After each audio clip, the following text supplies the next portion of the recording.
曾经担任中华民国援助泰国王储山地计划长达9年的舒主任，谈到森林保护与森林富裕时，他说道：“森林保护里面又可以分为有几个重点。第一点的话，就是防止林地的滥垦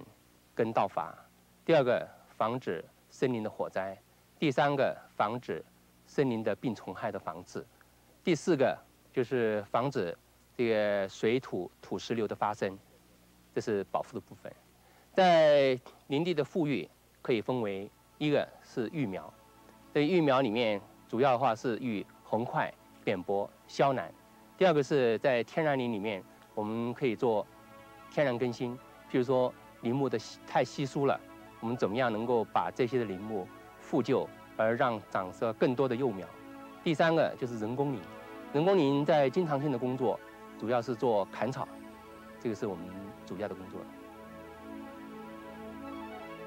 明池苗圃位于太平山事业区第15林班，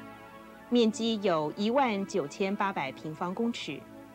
全年可培育造林用的台湾扁柏、红桧、香山等约150万株，以提供林区各项生态系的经营幼苗。在1997年进入议定书里面已经规定各国要减少这个温室气体的排放。那如果要减少温室气体的排放，你从工业界着手要付出很大的代价。那最有效、最节省成本的就是加强造林啊，加强森林经营。森林树木是地球生态中最重要的生物，它的功用除了一般所知的木材、纸浆等有形的用途之外，其无形的用途更为重要，像是稳定气候、清净空气、治山防洪、释放氧气、分多精等等。而森林当中不只有许多树木，还同时孕育着众多其他植物，从蔓藤花草到大大小小的蕨类、菌类等等。除了植物，还栖息了许多动物、昆虫。丰富的生态资源让七兰成为现成的大自然教室，提供科学家们进行深入研究。我们林业实验所在森保处这个地方设置这个实验地已经有20年以上的历史了。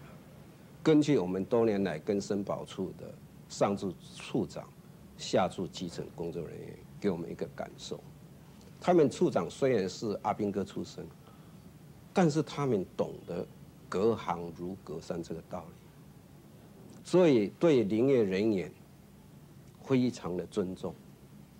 换句话讲，对林业专业他们是非常的尊重，而且不耻下问。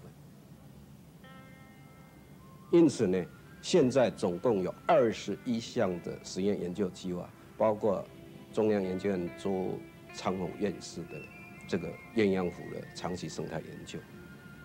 都在那个地方。这个是其他林区赶不上。所以，每当有国外人士到台湾来参观的时候我们都最先带到七兰山，他们也对我们七兰山的这个森林的保育也非常的肯定。那连我们国内的大专院校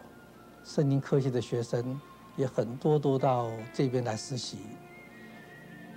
证明这边的森林是保育的非常的良好。